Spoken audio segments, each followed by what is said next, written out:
warahmatullahi wabarakatuh. Bagaimanakah kabar kelas 5 pagi hari ini? Alhamdulillah, luar biasa, sukses, Allahu Akbar. Alhamdulillah, hari ini kita bisa bertemu kembali dalam pembelajaran pendidikan agama Islam dan budi pekerti dalam keadaan sehat walafiat. Nah, sebelum kita mulai pembelajaran pagi hari ini, mari kita membaca basmalah bersama-sama. Abata Bismillahirrahmanirrahim. Nah, hari ini Ustazah Nila akan membahas materi tentang hormat dan patuh kepada orang tua, hormat dan patuh kepada guru, dan hormat dan patuh kepada anggota keluarga. Nah, mengapa sih kita harus patuh kepada mereka? Oke, baik, kita akan bahas di materi hari ini. Nah, anak-anak, mengapa kita harus hormat dan patuh kepada mereka? Coba ungkapkan pendapat kalian. Ya, benar sekali. Salah satunya adalah karena mereka telah berjasa dalam kehidupan kita. Apalagi orang tua dan juga guru. Mereka sangat-sangat berjasa dalam kehidupan kita sampai dengan kita besar saat ini. Nah, yang pertama adalah orang tua kita. Ada yang senantiasa berdoa untukmu sampai dia lupa berdoa untuk dirinya sendiri. Dialah ayah dan ibumu. Oleh sebab itu, sudah tidak ada alasan lagi kalau kita harus berbuat patuh dan juga hormat kepada orang tua kita. Juga tetap sayangilah mereka dengan sayang yang besar ya. Selanjutnya, dasar Al-Quran tentang hormat dan patuh pada orang tua ini ada banyak di dalam Al-Quran. Yang Ustazah Nila ambil ada 5 surat, yakni Quran surat Al-Isra ayat 23 sampai 24, Quran surat An-Nisa ayat 36, Quran surat Luqman ayat 14 sampai 15, Quran surat Al-Ankabut ayat 8 dan Quran surat Al-Ahqaf ayat 15 sampai dengan 17. Namun, dalam video ini Ustazah hanya mengambil satu surat yang akan kita bahas, yakni Quran surat Al-Isra ayat 23 sampai 24. Ayatnya Bismillahirrahmanirrahim. Wa qadha rabbuka alla ta'budu illa iyyahu wa bil walidaini ihsana. Imma yablughanna 'indaka al-kibara ahaduhuma aw kilahuma fala taqul lahumā uffin wa la tanharhumā wa qul lahumā qawlan karīmā wakhfid lahumā janāha adh-dhulli minar rahmati wa qur rabbirhamhumā kamā rabbayānī shaghīrā, yang artinya, dan Tuhanmu telah memerintahkan supaya kamu jangan menyembah selain Dia, dan hendaklah kamu berbuat baik pada ibu bapakmu dengan sebaik-baiknya. Jika salah seorang di antara keduanya atau kedua-duanya sampai berumur lanjut dalam pemeliharaanmu, maka sekali-kali janganlah kamu mengatakan kepada keduanya perkataan "ah", dan janganlah kamu membentak mereka, dan ucaplah kepada mereka perkataan yang mulia. Dan rendahkanlah dirimu terhadap mereka berdua dengan penuh kesayangan dan ucapkanlah, wahai Tuhanku, kasihanilah mereka keduanya sebagaimana mereka berdua telah mendidik aku waktu kecil. Sehingga dari ayat inilah kita harus hormat dan patuh kepada kedua orang tua kita. Jangan sampai kita berkata ataupun hal yang serupa, misalnya membentak, memarahinya, memukul, na'udzubillahi min dzalik. Itu adalah perbuatan yang sangat-sangat tidak disenangi oleh Allah Subhanahu wa taala.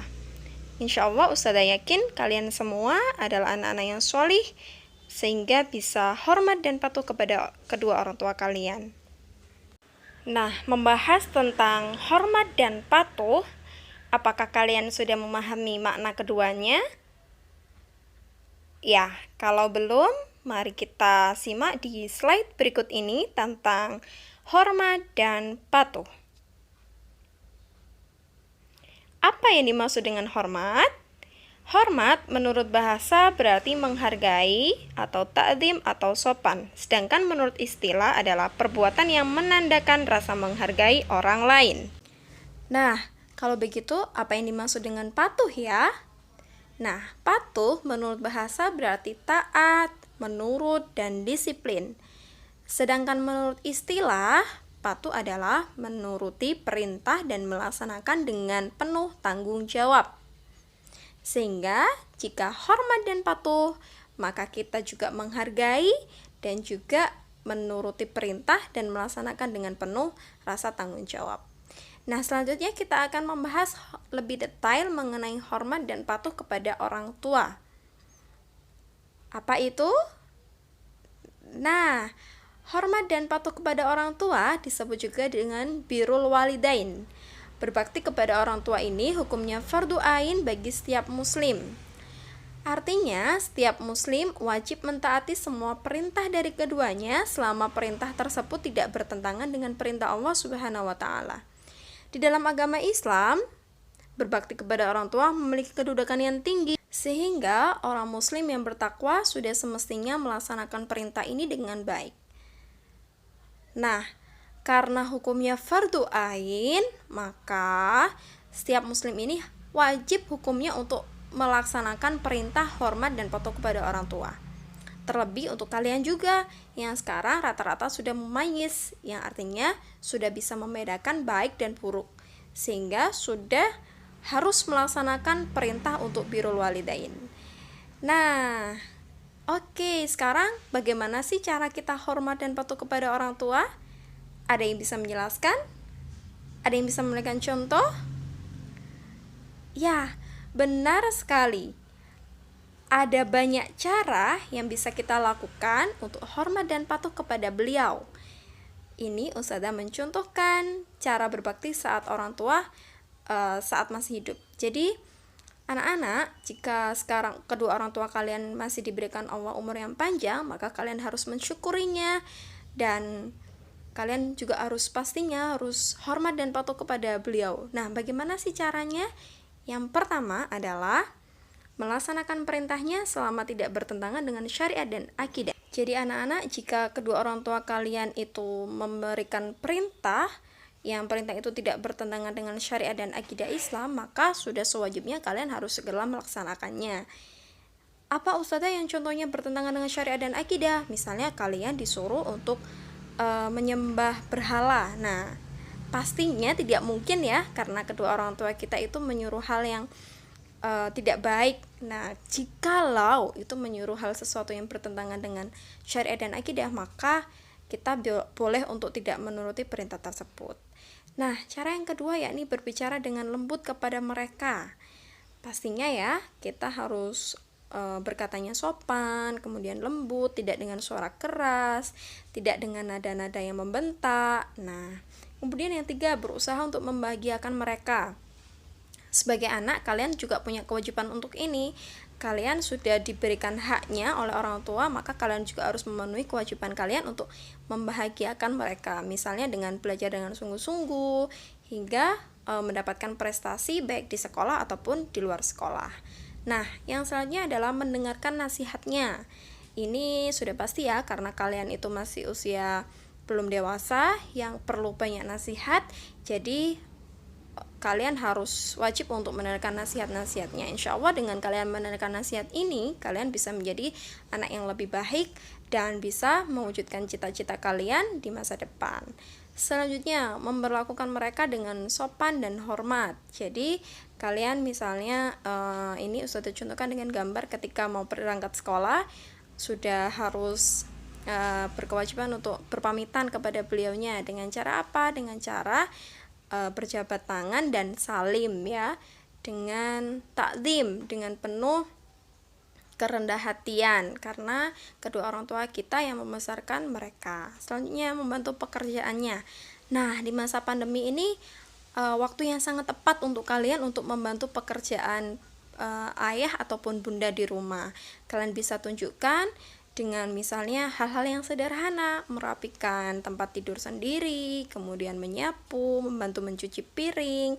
Hal-hal tersebut insya Allah kalian bisa lakukan di masa pandemi ini dengan waktu yang sangat banyak ya, sehingga akan sangat bermanfaat untuk kalian dan juga kedua orang tua kalian. Nah, itulah cara-cara yang bisa kita lakukan untuk berbakti saat orang tua kita masih ada, diberikan Allah kesempatan untuk umur panjang. Kita semua berdoa semoga kedua orang tua kita, ayah dan bunda, diberikan Allah selalu kesehatan dan juga umur yang panjang dan juga bermanfaat, sehingga kita bisa melaksanakan kewajiban kita untuk membahagiakan mereka.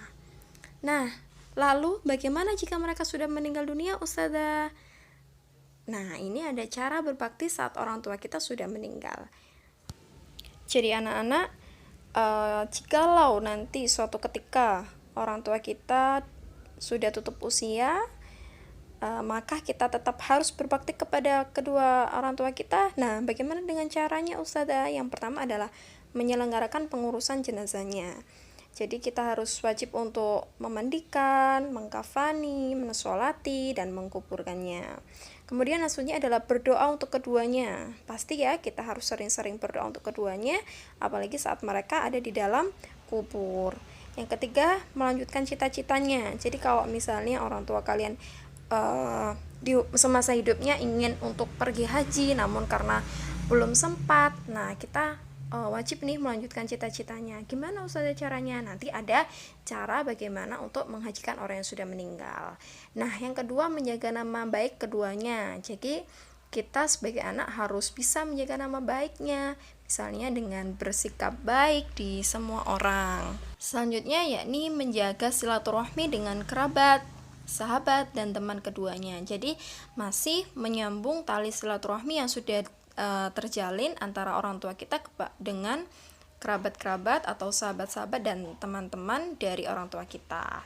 Yang selanjutnya adalah melaksanakan wasiatnya. Ini juga wajib ya hukumnya ketika orang tua kita sudah meninggal dan sebelum meninggal berwasiat, maka kita sebagai seorang anak yang berbakti kepada orang tua, kita harus melaksanakan wasiatnya. Misalnya berwasiat untuk membangun masjid di dekat rumah. Nah, maka kita harus melaksanakan wasiat tersebut. Jadi begitu ya anak-anak, meskipun kedua orang tua kita dikalau suatu saat nanti Allah sudah memanggilnya, maka kewajiban kita sebagai anak yang solih-solihah adalah tetap berbakti kepada keduanya dengan cara seperti yang Ustazah contohkan tadi. Nah, selanjutnya tentang doa untuk kedua orang tua. Nah, tentang doa untuk kedua orang tua, kita sebagai seorang anak harus sering-sering untuk memanjatkan doa untuk kedua orang tua kita kepada Allah Subhanahu wa taala, lebih-lebih ketika selesai sholat dalam 5 waktu ya. Nah, kalian sudah pasti tahu kan doa untuk kedua orang tua kita yang setiap pulang sekolah kita selalu membacakannya. Baik, coba kita ulang bersama ya. Abata Allahumma gfirli wali walidayya warhamhuma kama rabbayani shaghira. Yang artinya, wahai Tuhanku, ampunilah aku dan kedua orang tuaku, yakni ibu dan bapakku, sayangilah mereka seperti mereka menyayangiku di waktu kecil. Nah, doa ini kalian sudah pastinya hafal, jadi segera dilaksanakan di setiap 5 kali selepas sholat 5 waktunya di rumah. Insya Allah dengan doa kalian, Allah akan mengampuni dosa-dosa ayah dan bunda, dan juga mereka akan disayangi oleh Allah Subhanahu wa taala seperti mereka menyayangi kalian di waktu kecil. Selanjutnya tentang keutamaan hormat dan patuh kepada orang tua. Jadi, kalau kita melakukan hormat dan patuh kepada orang tua, kita akan mendapatkan keutamaan-keutamaan yang itu akan bermanfaat untuk kita. Yang pertama adalah menjadi salah satu sebab panjangnya umur dan melimpahnya rezeki. Jadi insya Allah ketika kalian hormat dan patuh kepada orang tua kalian, insya Allah Allah akan mudahkan rezekinya dan juga memperpanjang umur kalian. Yang kedua, menjadi salah satu sebab mustajabahnya doa. Jadi maksudnya adalah kalau kalian sudah hormat dan patuh kepada orang tua, doa-doa yang kalian panjatkan insya Allah akan lebih mudah dikabulkan oleh Allah Subhanahu wa taala karena doa kalian mustajabah. Yang ketiga adalah menjadi jalan menuju surga. Seperti dalam suatu riwayat bahwasannya surga itu di telapak kaki ibu, maka jikalau kalian hormat dan patuh kepada orang tua kalian, maka insya Allah jalan menuju surga akan terbuka lebar. Ya, yang keempat adalah merupakan salah satu sarana penghapus dosa. Jadi insya Allah kalau kalian birrul walidain, hormat dan patuh kepada orang tua kalian, insya Allah akan menjadi penggugur dosa untuk dosa-dosa kalian selama ini, insya Allah. Dari keutamaan hormat dan patuh kepada orang tua tersebut, tidak ada ruginya untuk kalian bersikap hormat dan patuh kepada orang tua. Sehingga yuk dari sekarang kita laksanakan hormat dan patuh kepada orang tua kalian. Nah, anak-anak, tahukah kalian tentang kisah islami seorang anak yang berbakti kepada orang tuanya? Ya, betul. Dia adalah Uwais Al-Qarni. Nah, beliau ini adalah seorang pemuda yang berpenyakit sopak, tubuhnya belang-belang. Nah, walaupun ia cacat, ia adalah pemuda yang soleh dan sangat berbakti kepada ibunya. Ibunya adalah seorang wanita tua yang lumpuh. Uwais senantiasa merawat dan memenuhi semua permintaan ibunya.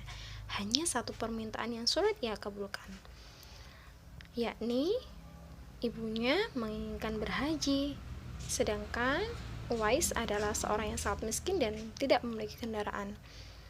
Uwais terus berpikir mencari jalan keluar. Kemudian dibelilah seekor anak lembu yang kira-kira untuk apa ya lembu itu? Tidak memungkinkan kan pergi haji dengan naik lembu? Nah, ternyata Uwais ini membuatkan kandang di puncak bukit. Setiap pagi beliau bolak-balik menggendong anak lembu itu naik turun bukit. Nah, tak pernah ada hari yang terlewatkan ia menggendong anak lembu itu untuk naik turun ke bukit. Kemudian hingga lembu itu sudah menjadi besar dan Uwais tubuhnya sudah berotot. Kemudian hingga suatu hari Uwais pun menggendong ibunya berjalan kaki dari Yaman ke Mekah. Nah, subhanallah, alangkah besar cinta Uwais pada ibunya. Ia rela menempuh perjalanan jauh dan sulit demi memenuhi keinginannya.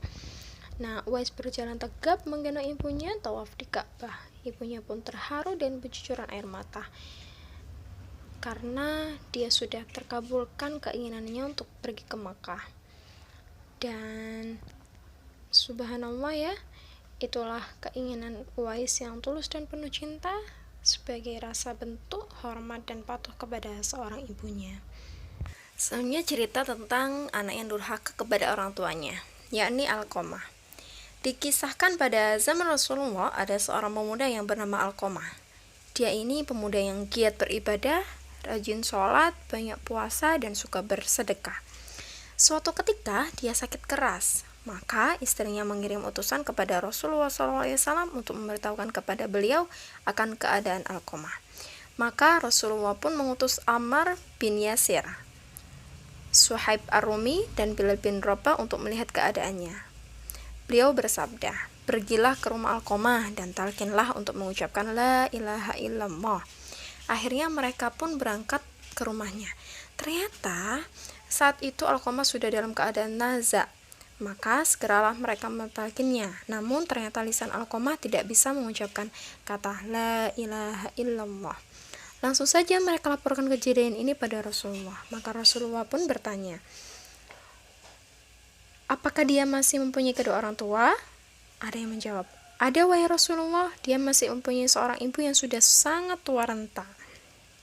Maka Rasulullah pun mengirim utusan untuk menemuinya. Dan beliau berkata kepada utusan tersebut, "Katakanlah kepada ibunya Alqamah, jika dia masih mampu untuk berjalan menemui Rasulullah, maka datanglah. Namun kalau tidak, maka biarlah Rasulullah yang akan datang menemuimu." Tatkala utusan itu telah sampai pada ibunya Alqamah dan dan pesan itu telah disampaikan, maka dia berkata, sayalah yang lebih berhak untuk mendatangi Rasulullah. Maka dia pun memakai tongkat dan berjalan mendatangi Rasulullah. Sesampainya di rumah Rasulullah, dia mengucapkan salam dan Rasulullah pun menjawab salamnya. Rasulullah SAW bersabda kepadanya, wahai ibu Alqamah, jawablah pertanyaanku dengan jujur.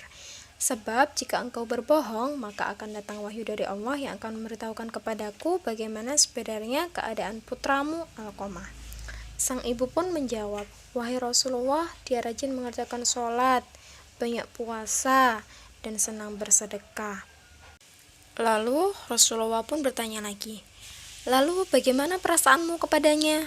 Dia menjawab, saya marah kepada Alqamah, wahai Rasulullah. Rasulullah bertanya lagi, kenapa? Dia pun menjawab, wahai Rasulullah, dia lebih mengutamakan istrinya dibandingkan saya, dan dia pun durhaka kepadaku. Maka Rasulullah pun bersabda, sesungguhnya kemarahan sang ibu telah menghalangi lisan Alqamah sehingga tidak bisa mengucapkan syahadat. Kemudian beliau bersabda, wahai Bilal, pergilah dan kumpullah kayu bakar dan yang banyak. Si ibu berkata, wahai Rasulullah, apa yang engkau akan perbuat? Beliau menjawab, saya akan membakarnya di hadapanmu. Kemudian ibu Alqamah pun menjawab, wahai Rasulullah, saya tidak tahan kalau engkau membakar anakku di hadapanku. Maka Rasulullah pun menjawab, wahai ibu Alqamah, sesungguhnya azab Allah lebih pedih dan lebih langgeng. Kalau engkau ingin agar Allah mengampuninya, maka relakanlah anakmu Alqamah demi zat yang jiwaku berada di tangannya. Sholat, puasa, dan sedekahnya tidak akan memberi manfaat sedikit pun selagi engkau masih marah kepadanya. Kemudian ibu Alqamah pun berkata, wahai Rasulullah, Allah sebagai saksi, juga para malaikat dan semua kaum muslim yang hadir saat ini, bahwa saya telah ridho pada anakku Alqamah. Rasulullah pun berkata kepada Bilal, wahai Bilal, pergilah kepadanya dan lihatlah apakah Alqamah sudah bisa mengucapkan syahadat ataukah belum. Barangkali ibu Alqamah mengucapkan sesuatu yang bukan berasal dari dalam hatinya. Barangkali dia hanya malu kepadaku. Maka Bilal pun berangkat. Ternyata dia mendengar Alqamah dari dalam rumah mengucapkan la ilaha illallah. Maka Bilal pun masuk dan berkata, wahai sekalian manusia, sesungguhnya kemarahan ibu Alqamah telah menghalangi lisannya sehingga tidak bisa mengucapkan syahadat, dan ridhonya telah menjadikan mampu mengucapkan syahadat. Dan kemudian Alqamah pun meninggal dunia saat itu. Nah, Masya Allah ya, jadi sholat, puasa, sedekah kita tidak akan ada artinya jikalau ridho orang tua kita tidak ada pada kita. Sehingga mari anak-anakku yang solih-solihah, kita harus hormat dan patuh kepada orang tua kita. Kita yang bisa memilih menjadi Uwais Al-Qarni atau Nah, selanjutnya yang akan kita bahas adalah hormat dan patuh kepada guru. Nah, mengapa sih kita harus hormat kepada beliau? Ada yang tahu jawabannya? Ya, benar sekali, karena beliau adalah orang yang kedua yang berjasa dalam kehidupan kita. Nah, hormat dan patuh kepada guru. Orang tua kita di sekolah, karena guru tersebut sangat berjasa karena kita menjadi seorang yang berilmu. Kita bisa membaca, berhitung, memiliki keterampilan, semua itu berkat jasa dari para guru yang dilakukan dengan penuh kasih sayang. Setiap hari guru mendidik murid-muridnya untuk belajar, dan tanpa lelah para guru berjuang agar anak didiknya menjadi anak yang cerdas. Meskipun terkadang muridnya juga kurang hormat dan patuh pada guru, namun para guru tidak pernah putus asa, sehingga sudah wajib bagi kita sebagai seorang murid untuk hormat dan patuh kepada guru kita, kepada ustadz-ustadzah yang ada di sekolah. Nah, selanjutnya bagaimana cara kita untuk hormat dan patuh kepada guru? Nah, di sini ada 5 cara yang bisa kalian lakukan untuk hormat dan patuh kepada ustadz-ustadzah. Yang pertama adalah memperhatikan guru saat mengajar. Jadi kalian fokus saat guru itu sedang menjelaskan pembelajaran pada hari itu. Tidak usah ngobrol sama teman-teman kanan kirinya untuk hal-hal yang tidak bermanfaat untuk pembelajaran. Yang kedua adalah menyapa guru dengan sopan. Ya, jadi kalian bisa menyapanya dengan mengucapkan salam. Yang ketiga yakni berbicara yang sopan dengan tutur kata yang lembut dan halus. Jadi kalian ketika mau berbicara dengan ustadz-ustadzah, kalian harus berkata dengan yang sopan dan lembut, begitu ya. Kemudian yang keempat, mengerjakan tugas yang diberikan oleh guru. Jadi sebagai tanggung jawab kalian yakni mengerjakan tugas yang diberikan oleh guru sehingga harus dikerjakan dan dikerjakan dengan semaksimal mungkin. Yang kelima adalah mendengarkan dan melaksanakan nasihatnya.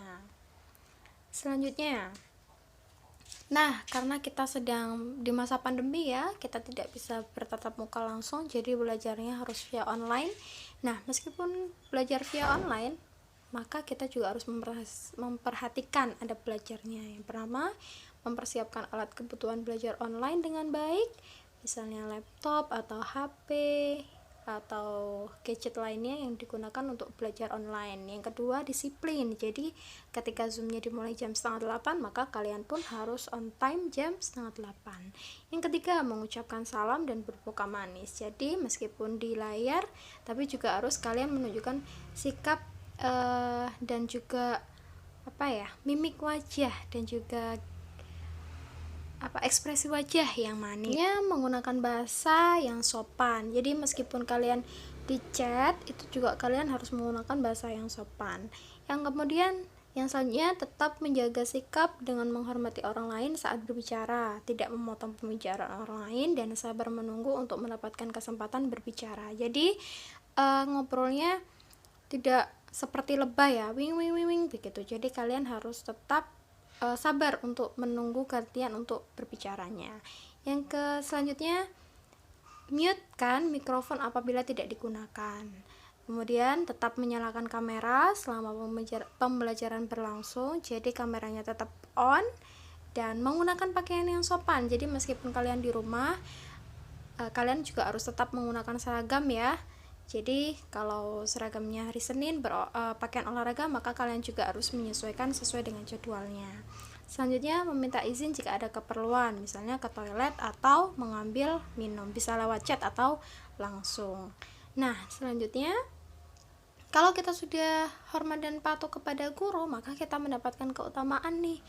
Yang pertama, lebih mudah menerima ilmu yang disampaikan. Yang kedua, ilmu yang diperoleh akan menjadi manfaat dan berkah dalam kehidupan. Selanjutnya, mendapat pahala dan ridho dari Allah Subhanahu wa Ta'ala. Dan yang terakhir, disayang dan insya Allah didoakan oleh guru. Itulah keutamaan hormat dan patuh kepada guru.